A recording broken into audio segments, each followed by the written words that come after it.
Close your eyes, little one, and let me tell you a story from long, long ago. So long ago that the world looked completely different than it does today. This is the story of the bravest adventure that ever happened, even more amazing than any space journey to the moon. Imagine, if you can, a time when the oceans were much lower, when islands that are now deep underwater were tall mountains and rolling green hills.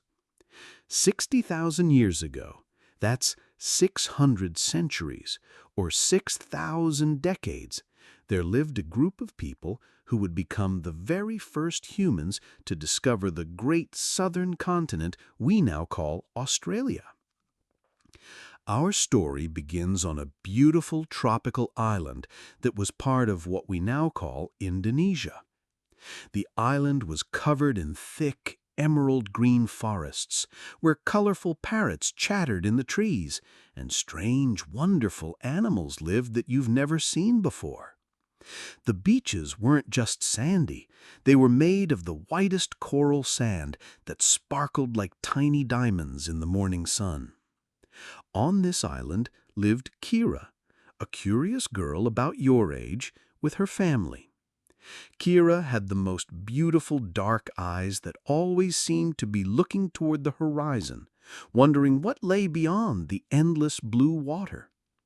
Her people were incredible craftspeople. They could make boats from bamboo and vines, tools from stone and shells, and they knew the secret of making fire with just 2 sticks.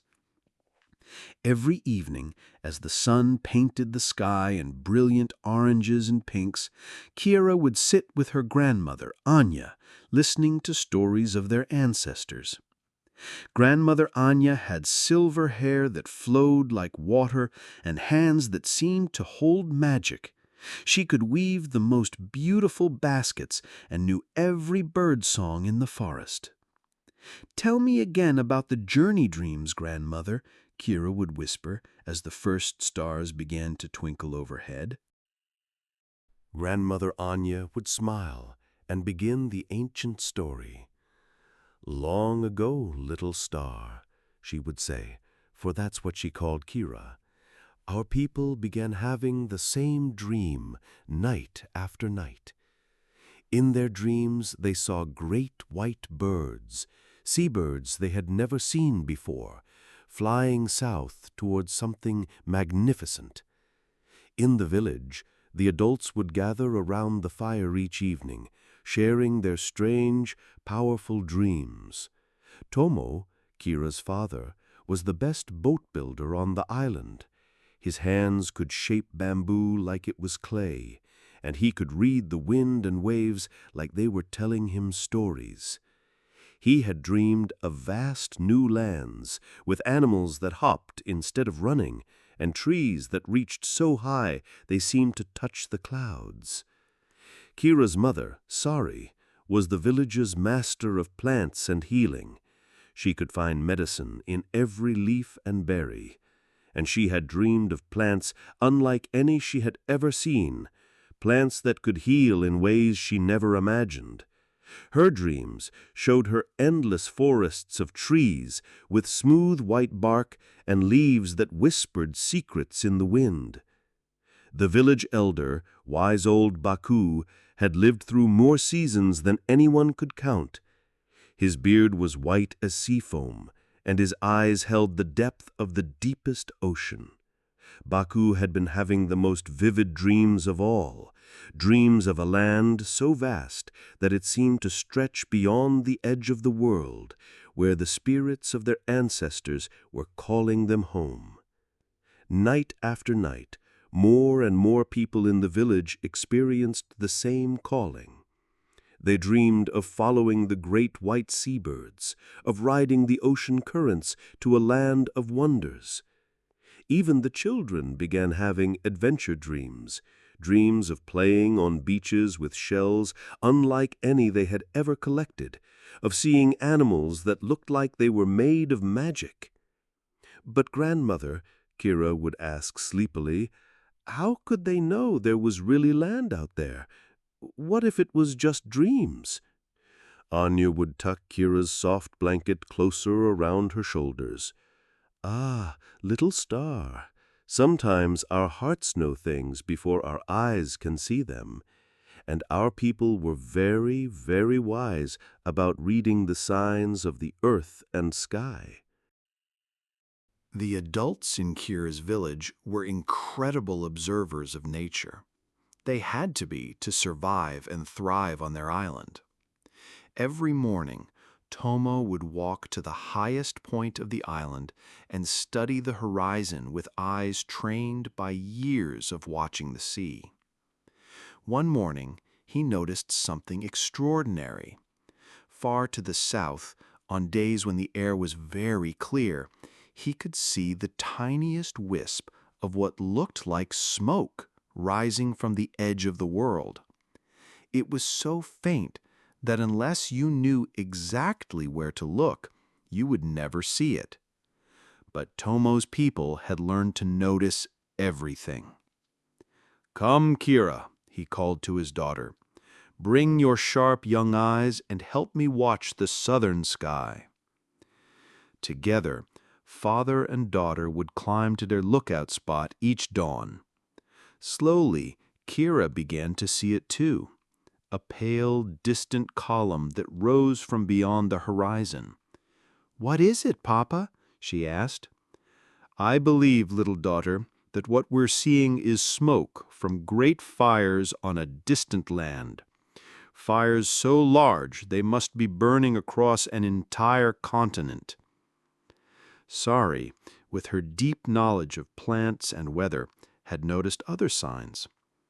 "The birds are telling us stories," she explained to Kira as they walked along the beach, collecting shells and watching the waves.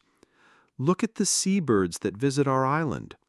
Some of them have seeds stuck to their feathers and feet, seeds from plants that don't grow here."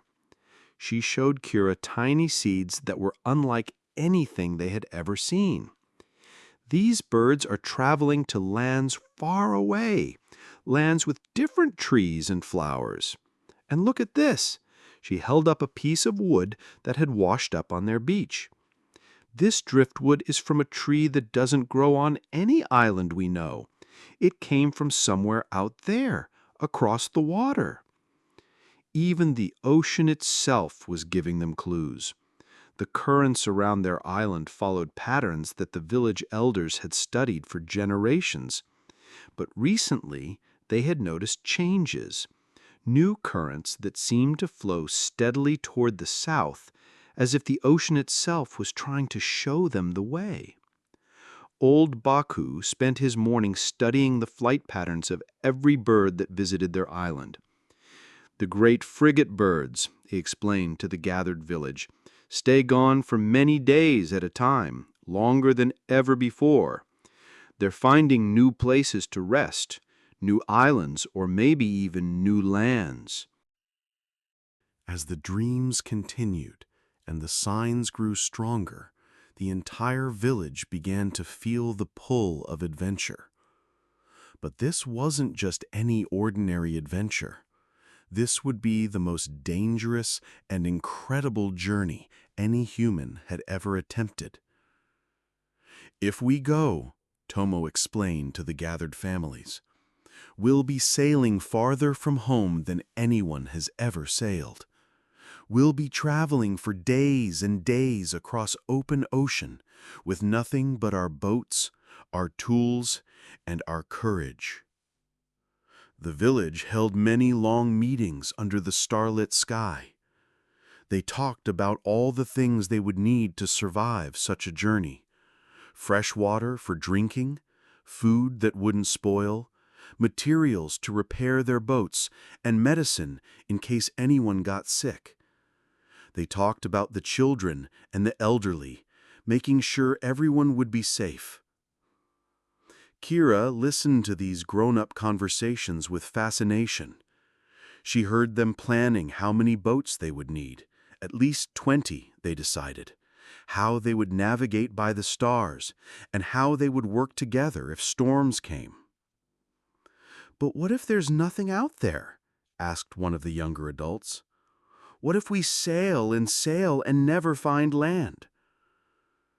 Grandmother Anya stood up slowly, her silver hair shining in the firelight. "My children," she said, in her gentle but strong voice, "our ancestors didn't survive by staying safe on familiar beaches. They survived by being brave enough to follow their hearts and wise enough to prepare for adventure. The spirits are calling us. Can you feel it in your bones?" And indeed, they all could feel it, a stirring, exciting feeling that seemed to come from deep inside them, a feeling that said it was time to discover something wonderful. Kira felt it too, a flutter of excitement in her chest, like a bird trying to fly. She looked up at the vast canopy of stars overhead and whispered, "I want to see what's out there, beyond the edge of the world."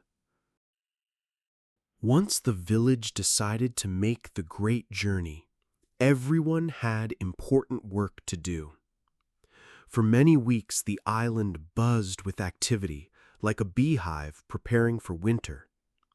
Tomo and the other boat builders worked from sunrise to sunset, creating the most amazing fleet of vessels anyone had ever seen. Each boat was made from carefully selected bamboo poles lashed together with the strongest vines. The boats were designed to be light enough to move quickly through the water, but strong enough to handle big ocean waves. "Kira," her father called one morning, "come help me choose the best bamboo for your family's boat." Together, they walked through the bamboo groves, tapping each pole to listen to its sound. "Hear how this one rings like a bell?" Tomo asked. "That means it's strong and dry, perfect for our journey." The boats were shaped like long, narrow canoes, but with bamboo floats on the sides to keep them steady in rough water. Each boat was about as long as 4 grown-ups lying head to toe, and wide enough for a family with all their supplies. Meanwhile, Starry and the other plant experts worked to gather and prepare food for the journey. They collected coconuts, which could provide both food and fresh water, dried fish wrapped in special leaves that would keep them fresh, tropical fruits that traveled well, and nuts that were packed with energy. They also prepared medicines from tree bark, leaves, and roots, remedies for seasickness, cuts, stomach aches, and fever. "Every family must bring fire," announced Elder Baku. This was very important because fire meant warmth, cooked food, and light in the darkness. The village firekeepers prepared special bundles of dried tinder and kindling, wrapped carefully to stay dry during the ocean voyage. Kira had her own important job. She helped her mother gather and prepare drinking water by filling specially woven containers made from tightly sealed leaves and coating them with tree sap to make them waterproof. Each family would carry enough fresh water for many days, but they all hoped to find land and streams and springs before the water ran out. The night before their departure, the entire village gathered for a sacred ceremony that would protect them on their journey and help them remember their home. The village had prepared a great feast, perhaps the last meal they would share on their beloved island. They roasted fish over driftwood fires, served sweet fruits, and shared coconut milk that tasted like liquid sunshine. Children laughed and played in the sand, while their parents told stories and sang ancient songs. As the sun set, painting the sky in brilliant purples and golds, Elder Baku called everyone to form a great circle on the beach. In the center of the circle, they built a sacred fire, using wood from their most precious tree. A massive old tree that had watched over their village for more generations than anyone could remember. "Great spirits of sea and sky," Baku chanted, his voice carrying over the sound of the waves, "we ask for your blessing on this journey. Guide our boats safely across the waters. Show us the way to the new land that calls to us in our dreams." Each family brought something precious to place near the sacred fire: a beautiful shell, a perfectly carved piece of wood, a stone that had special meaning. These offerings would stay on the island, connecting them to their home, even when they were far away. Grandmother Anya stepped forward carrying a small bamboo container filled with sand from their beach. "We take a piece of our homeland with us. No matter how far we travel, we will always carry home in our hearts." The ceremony lasted all night, with singing, dancing, and storytelling. Kira felt like she was floating in a dream as she listened to the ancient songs her people had been singing for hundreds and hundreds of years. The music seemed to blend with the sound of the waves and the crackling of the fire, creating something magical that she would remember forever. As the first light of dawn began to touch the eastern sky, the ceremony came to an end. It was time to begin their incredible adventure. The morning of departure was like no other morning in the history of the world. As the sun rose over their island home, painting the water in shades of gold and silver, the entire village gathered on the beach with their magnificent fleet of boats. Each family had packed their vessel carefully, water containers secured in the center, food bundles wrapped in waterproof leaves, tools tied safely to the boat frames, and precious fire bundles protected in the driest spot possible. The boats sat in the shallow water like a flock of graceful seabirds, ready to carry their precious human cargo across the unknown ocean. Kira climbed into their family's boat, settling between her parents with her own small bundle of belongings: a favorite shell, a piece of carved wood her grandfather had made, and a small woven bag containing some of the sacred sand from their beach. "Are you ready for the greatest adventure ever, little star?" asked Grandmother Anya, her eyes twinkling with excitement despite her age. Kira nodded, feeling her heart beating fast with both nervousness and excitement. She looked back at their island, the only home she had ever known, with its familiar trees and beaches and the smoke from their village fire rising into the morning sky.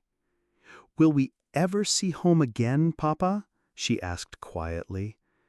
Tomo placed his strong, gentle hand on her shoulder. "Home isn't just a place, my daughter. Home is the people we love and the memories we carry. We're taking our home with us, and we're going to create a new home in a new land." Elder Baku gave the signal, and one by one the boats pushed off from the beach. The villagers had decided to travel together, staying close enough to help each other, but spread out enough that they could scout a wide area of ocean. As they paddled away from their island, dolphins suddenly appeared in the water around them. The sleek gray creatures leapt and played alongside the boats as if they were welcoming the humans to their ocean world. Kira laughed with delight as one dolphin swam so close she could have reached out and touched it. "The sea spirits are blessing our journey," called out Starry from her paddling position. "The dolphins are showing us we're welcome in their realm." For the first day and night, the ocean was gentle and kind to the brave voyagers. The water sparkled like liquid jewels in the sunlight, and the waves rocked their boats like cradles. Kira had never been so far from land before, and she was amazed by how vast and beautiful the ocean world was. During the day, they paddled steadily southward, following the flight of the great seabirds and the direction of the ocean currents. The adults took turns paddling while others rested, told stories, or kept watch for signs of land. Kira helped by keeping an eye out for birds, dolphins, and any changes in the color of the water that might mean they were getting close to something interesting. "Look, Kira," called her mother, pointing to the water around their boat. "See how the water is changing color?" Indeed, the deep blue of the open ocean was giving way to a lighter, more turquoise shade, and floating in the water were tiny pieces of seaweed and small bits of wood, signs that land might be somewhere nearby. When the sun began to set on their first day at sea, painting the sky in magnificent colors, the voyagers tied their boats together to form a floating village. They shared food and water, told stories, and sang songs to keep their spirits up. As darkness fell, they took turns staying awake to watch the stars and make sure all the boats stayed together. Kira slept curled up between her parents, listening to the gentle lapping of waves against their boat and the soft murmur of adult voices keeping watch. She dreamed of flying with the seabirds, soaring high above the ocean and seeing the most beautiful land spread out below her. On the second day, the journey became more challenging. The wind picked up, creating bigger waves that splashed into the boats. Everyone had to work harder to paddle and to keep their precious fresh water and food dry.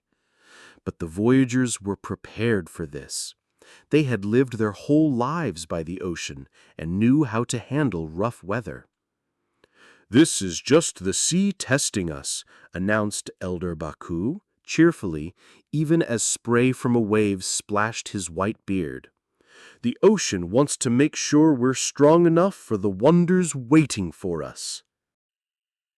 On the third day of their incredible journey, something magical began to happen.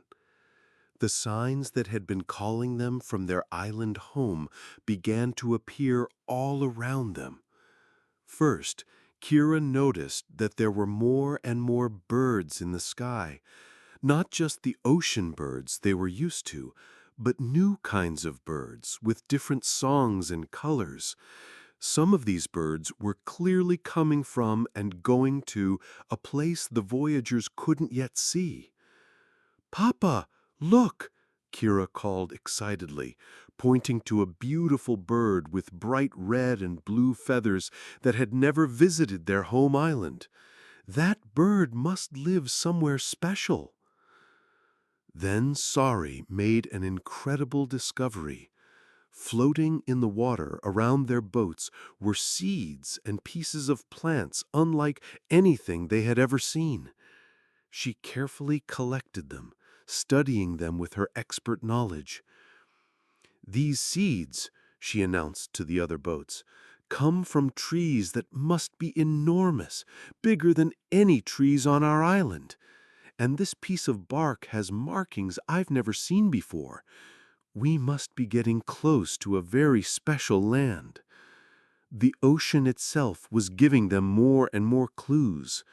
The water was becoming a lighter shade of blue-green, and they could see small fish swimming below them that were different from the fish around their home island. The waves had a different rhythm, too, as if they were being influenced by some distant shore.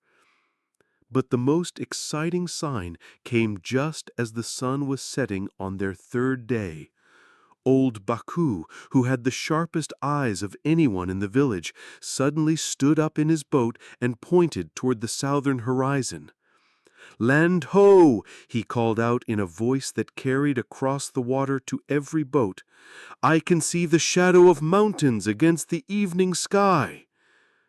Everyone strained their eyes to look where Baku was pointing. At first, most of them couldn't see anything but ocean and sky.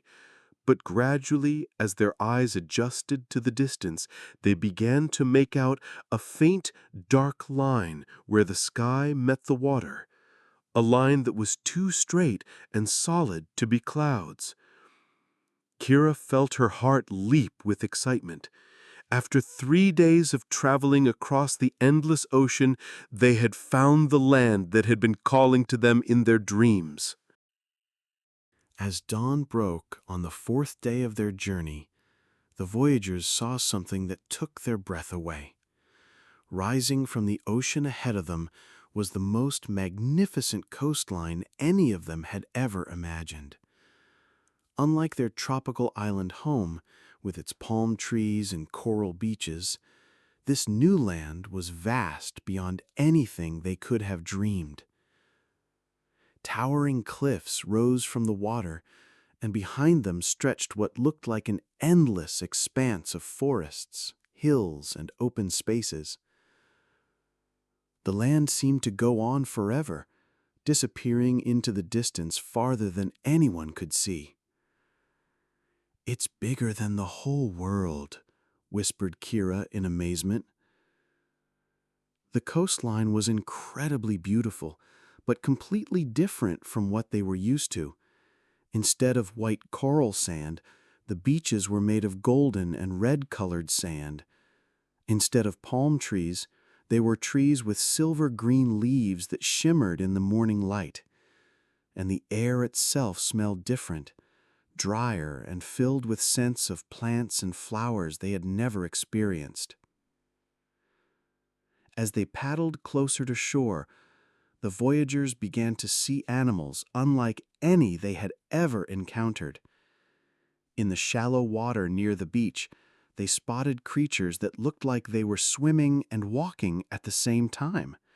Strange, flat-bodied animals that would later be known as stingrays. On the beach itself, they could see movement in the distance, animals that seemed to be hopping instead of running. These were, of course, kangaroos, though the voyagers had no name for them yet. From their boats, the animals looked like magical creatures from a dream. "Look at the birds!" called Starry excitedly. Swooping over the water and calling from the trees were birds with colors more brilliant than any rainbow. Bright green and red parrots, birds with crests of golden feathers, and others with tail feathers that seemed to shimmer with all the colors of the sunset. The sound of this new land was different too. Instead of the familiar calls of their island birds, they heard new songs, new rhythms, and new voices that seemed to be welcoming them to this amazing place. As they approached the shore, Kira noticed something that made her gasp with wonder. The water around their boats had become crystal clear, so clear she could see all the way to the bottom even though it was quite deep. Swimming below them were fish unlike any from their home waters, fish with bright blue and yellow stripes, fish that seemed to glow with their own inner light, and fish that moved in great shimmering schools like underwater clouds. As the first boat touched the sandy shore of the new continent, something incredible happened that had never happened before in the history of the world. The very first human beings set foot on the land that would one day be called Australia. Elder Baku, despite his age, was given the honor of being the first to step onto the beach. As his foot touched the warm golden sand, he knelt down and placed both hands on the ground, feeling the earth of this new world. "Great spirits," he said quietly, We thank you for guiding us safely across the vast waters to this magnificent land. We promise to treat this place with respect and care as we did our island home." One by one, each family stepped from their boats onto the beach. Kira's feet had barely touched the sand when she felt something amazing. This land felt alive in a way that was different from her island home. The ground seemed to hum with energy, as if it was filled with more life than she had ever experienced. "The earth feels happy here," she told her parents, which made them smile at her childlike way of expressing something they felt too, that this land had a different spirit, an ancient and powerful feeling that welcomed them. The first thing they needed to do was find fresh water. On their island, finding water had been easy.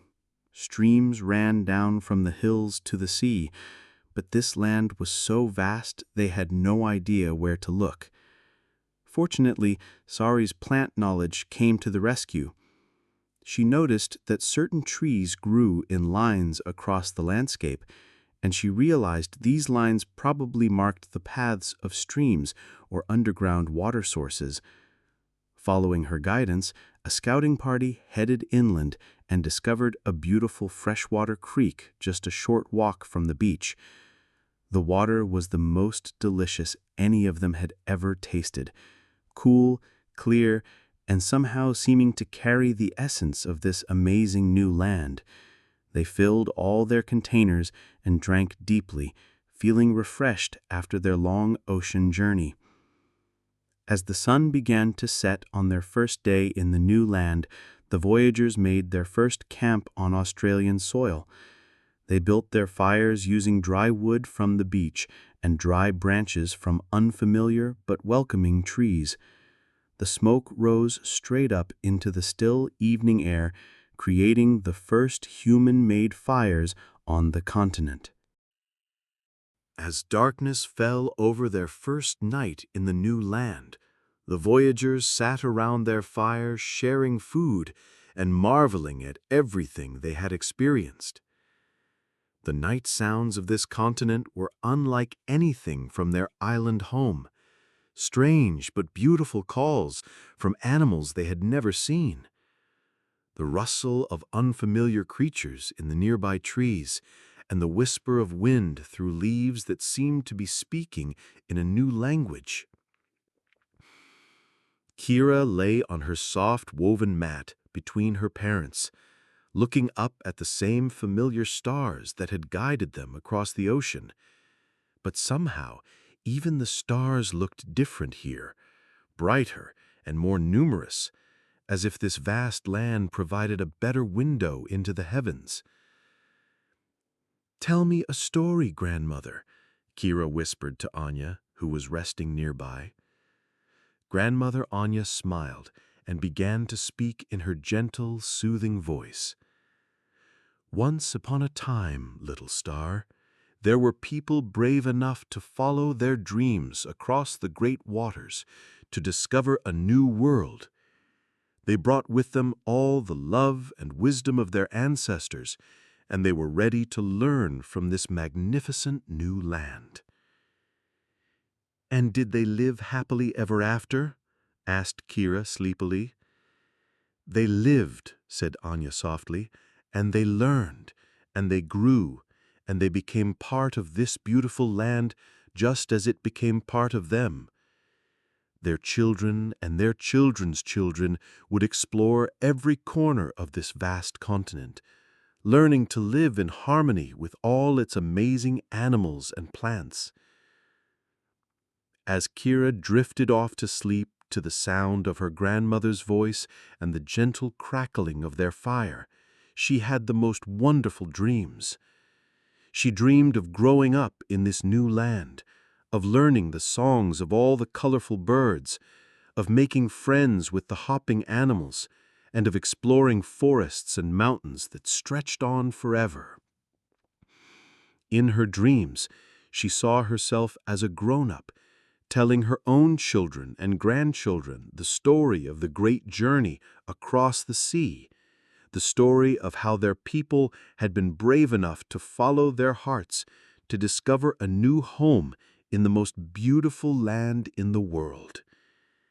And as she slept peacefully under the Southern Cross constellation, the first human child to dream dreams on Australian soil, Kira carried within her heart all the courage, love, and wonder that would help her people thrive in their amazing new home for thousands and thousands of years to come. And so, dear little dreamer, ends the story of the very first great adventure to Australia, a journey so amazing that it had never been equaled before and would be remembered forever.